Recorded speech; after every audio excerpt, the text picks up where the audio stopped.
Assalamualaikum warahmatullahi wabarakatuh. Halo guys.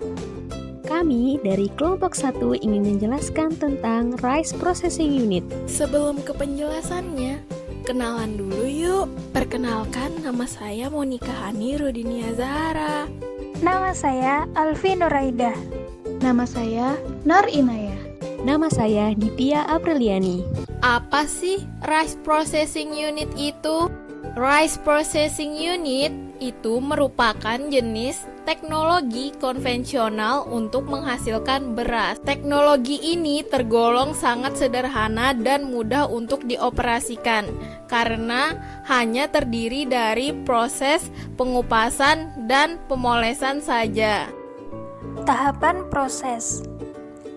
Tahapan proses ini meliputi yang pertama yaitu ada Rice Drying and Storage System atau yang disingkat RDDS.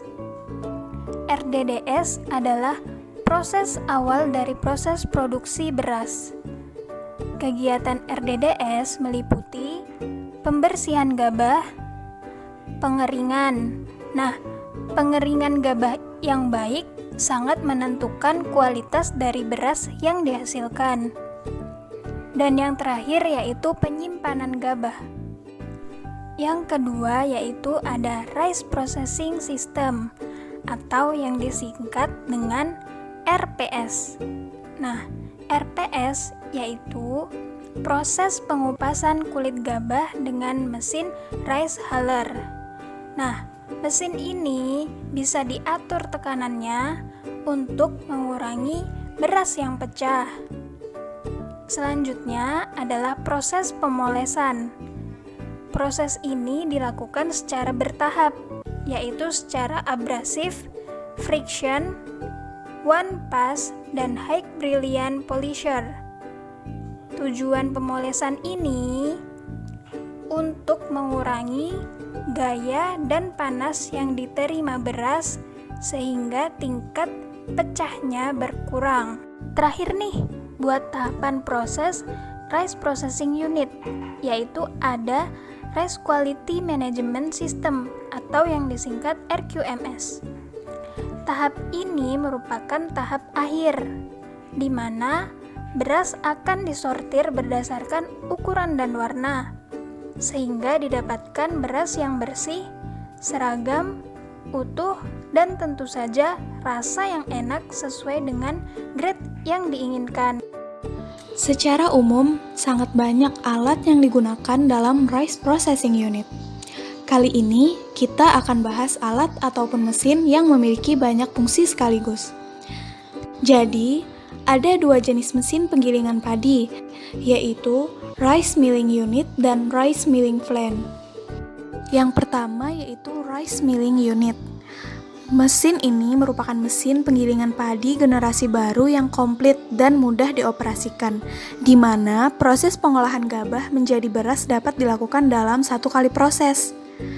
Mesin ini memiliki beberapa fungsi, seperti yang pertama yaitu memecah sekam atau mengupas gabah, yang kedua yaitu mengeluarkan gabah yang belum terkupas untuk dikembalikan ke pengumpan, yang ketiga yaitu menyosoh dan mengumpulkan dedak, dan yang keempat yaitu melakukan pemutuan berdasarkan jenis fisik beras, misalnya beras utuh, beras kepala, beras patah, dan juga beras manier. Nah, kesemua fungsi tersebut dapat dikemas dalam satu mesin yang komplit sehingga praktis dan sangat mudah digunakan.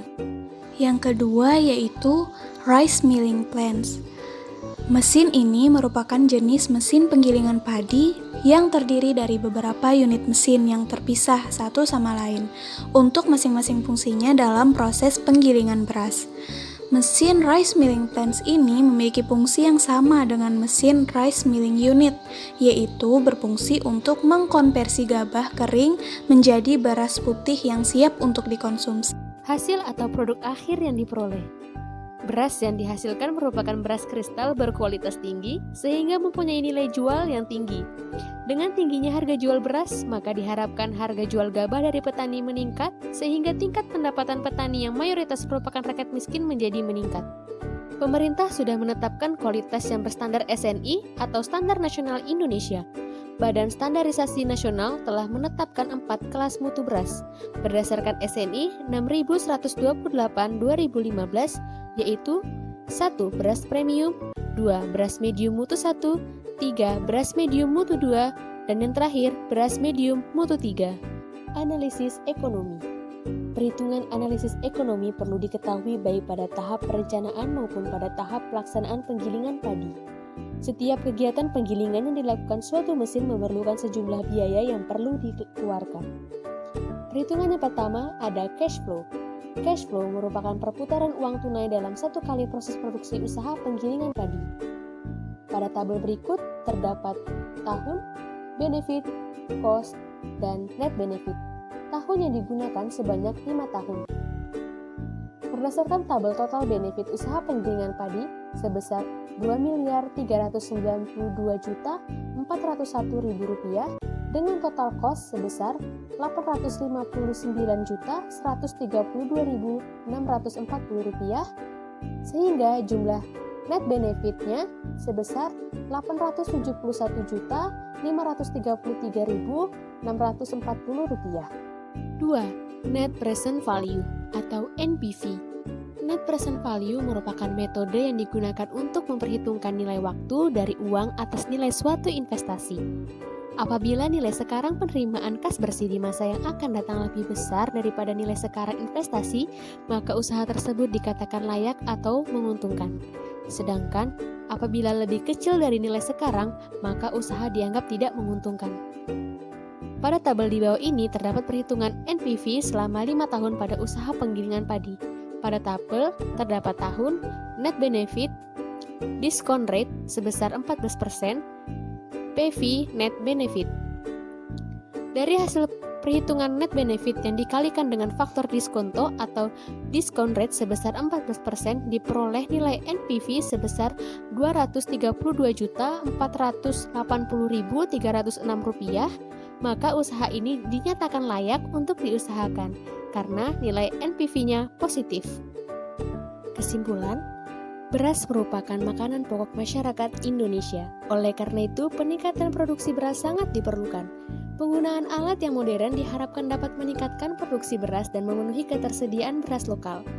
Alat modern yang memadai untuk petani lokal pun dapat membuat produk beras memiliki kualitas bagus yang dapat menembus pasar lokal hingga diekspor ke pasar global. Terima kasih sudah menonton materi kita. Semoga bermanfaat dan menambah ilmu serta wawasan kalian ya.